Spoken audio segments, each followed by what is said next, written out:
Every town has a corner that tells a quiet story.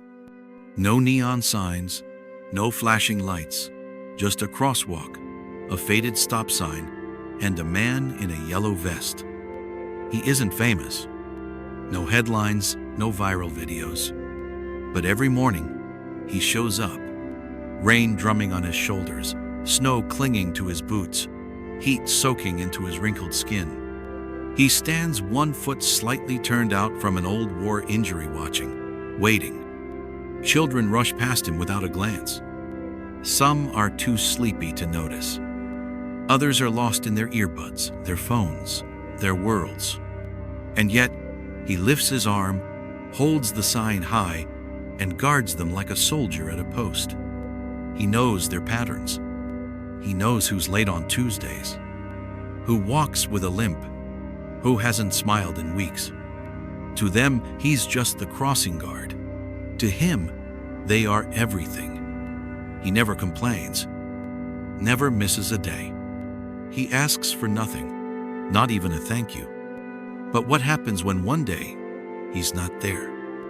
When the corner feels colder, quieter, emptier? When the man in the yellow vest simply disappears? This is the story of the elderly crossing guard, the silent protector, the forgotten hero, and the small corner of the world that still remembers him, even when no one else does. Welcome to Unsung Hands, where silent hands are finally given a voice. Here, we tell the stories that time forgot, stories of those who work quietly behind the scenes, building the world while no one notices, jobs that never make the headlines, but without them, nothing runs. If you believe that every life deserves to be heard, hit like to support these quiet but powerful stories. And don't forget to subscribe to Unsung Hands, so each week we can uncover another hidden chapter of the human journey together. At 6:12 every morning, he leaves his apartment. Not 6:10, not 6:15, always 6:12. Just enough time for the walk, and just enough room for the unexpected. He locks the door behind him, tugs his cap low, wraps his scarf twice around his neck. Then he picks up the folded vest bright yellow, weathered at the seams, and slings the stop sign over his shoulder like a rifle. The town is still asleep. Shadows stretch long across empty sidewalks. Windows are dark. Coffee shops closed. Not even the birds have started to sing. But Harold doesn't mind. He likes the silence. It gives him space to remember. He passes the bakery, still shuttered, nods at the paperboy on the corner, crosses over Sycamore Street, where the lights blink yellow in an endless loop. By 6:29, he arrives at the corner of Maple and 3rd. His corner, his post, the same stretch of road he's watched for 14 years. He sets the stop sign down, leans it gently against the bench. He stretches once, twice, rubs his knees. Then he waits. The sun hasn't risen yet, but he knows it always does. And with it, the children will come. Feet dragging, backpacks heavy, eyes barely open. They won't see him. Not really. But that's all right. He sees them, and that, to Harold, is enough. Some mornings, the rain falls sideways. Sharp, stinging, cold enough to soak through his gloves. Harold still comes. He brings the old umbrella with the broken rib, the one he patches with duct tape every fall. Other days, the snow piles up before dawn. The town delays school or cancels it entirely. But Harold still shows up, just in case someone forgets to check the news.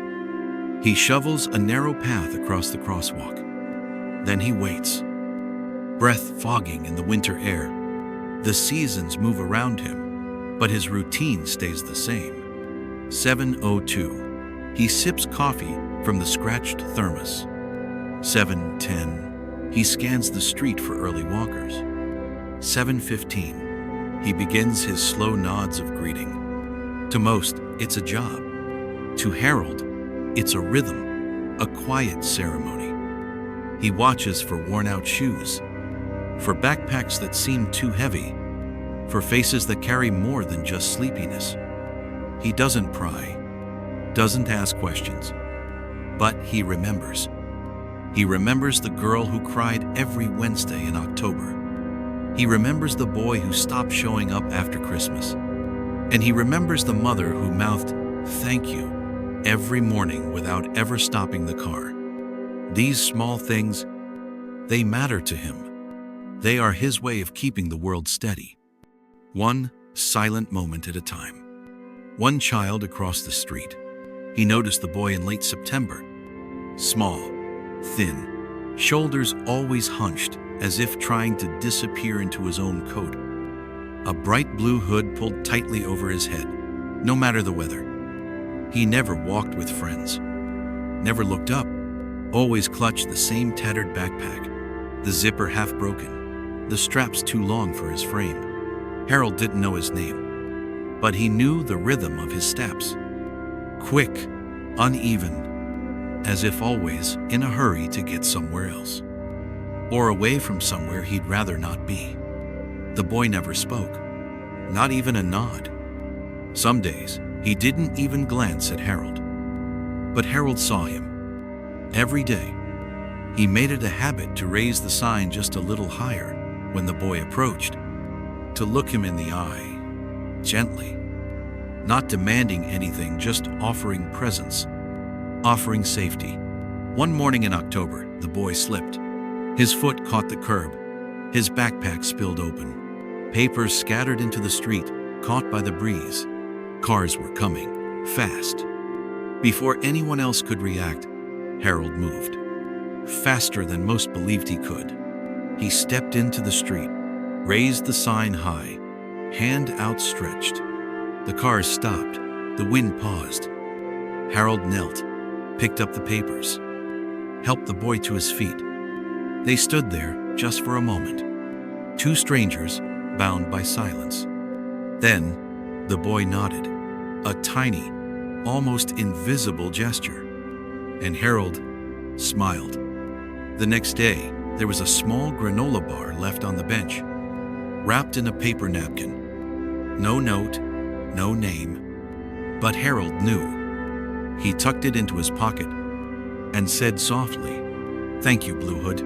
It was a Thursday, mid-November, the kind of morning when the cold doesn't bite, it sinks. Gray sky, bare trees, the air still, like the town was holding its breath. At 6:12, Harold's apartment remained dark. No footsteps down the hallway, no sound of a thermos clicking shut, no yellow vest swinging gently at his side. At 6:45, the corner at Maple and 3rd was empty. The bench sat alone. No sign, no scarf, no smile. The first students barely noticed. They crossed quickly, out of habit.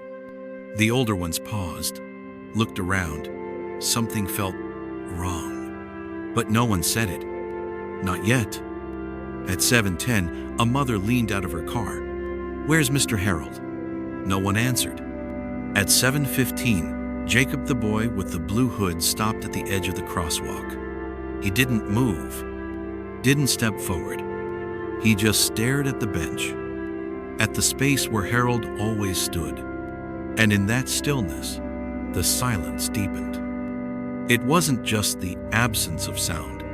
It was the absence of presence. A teacher came out from the school's side door, looking confused. A custodian offered to take Harold's place, just for today. But it wasn't the same. The way he held the sign, the way he waved people forward, it was functional, not familiar, not Harold. The children crossed the street, but slower, looking back, waiting. But Harold never came. The door was still locked, the porch light still on from the night before. Inside, the air was still. Not silent, just still. Like the space had been waiting for someone who never returned. On the small kitchen table sat an empty coffee mug.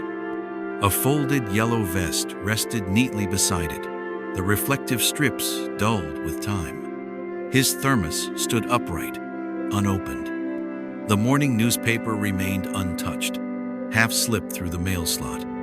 The clock on the wall ticked calmly. 6:43, then 6:44, then 6:45. The minutes moved forward, but Harold did not.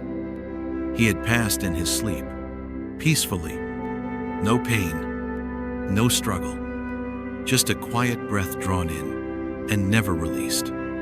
The neighbors noticed the next day, the mail piling up, the lights never turned off. The landlord called the police. They found him in bed, hands folded gently over his chest, as if even in sleep he had been waiting for the next morning. There were no children's drawings on the walls, no photos of family on the shelves, just a small wooden box near his window. Inside, a collection of folded thank you notes, a paper flower from a second grader, a photo of the street corner in autumn, and tucked behind the glass, a granola bar, wrapped in a napkin. Unopened, the news spread slowly. A quiet whisper in hallways, a hushed conversation between teachers. A notice pinned to the school bulletin board, typed in soft language, in memory of Mr. Harold Whitman, our beloved crossing guard. At first, the children didn't know what to do. They weren't used to grief, not the kind that comes without warning, not the kind that wears a yellow vest and stands smiling in the cold. The next morning, the corner was still empty, but something had changed. Somoneno one knew what placed a single white flower on the bench. By noon, there were 10. By evening, it looked like a small garden had grown overnight. Handwritten notes, drawings in crayon, a small sign taped to the stop post. Thank you for keeping us safe. The boy with the blue hood returned that afternoon. He didn't say a word. He just stood by the bench, pulled something from his backpack, and placed it gently on the wood. A granola bar, wrapped in a napkin. For a long time, he didn't move. Then, without a sound, he turned and walked away. The city later renamed the Crosswalk. A bronze plaque was added beneath the street sign, Whitman's Watch, in honor of the guardian of Maple and 3rd. Years passed. Children grew up. Faces changed. But every so often, someone still leaves a flower. Sometimes a granola bar. Sometimes nothing at all. But that corner remembers, even when the world forgets. The story follows Harold, an elderly man who works as a school crossing guard at a quiet street corner. Through rain, snow, or shine, he shows up every morning without fail, protecting children who often pass by without noticing him. He watches over them silently, remembers their faces, and especially cares for a lonely boy in a blue hood. One day, Harold passes away in his sleep. When he doesn't appear at his post, the town begins to realize how much he meant. His absence leaves a quiet emptiness that awakens gratitude in those who once took him for granted. Flowers appear on his bench. A plaque is placed in his honor, Whitman's Watch. The story is a heartfelt tribute to the quiet, invisible people who hold the world together, those who ask for nothing, yet give everything. It reminds us to notice, appreciate, and thank the ordinary heroes around us before they're gone.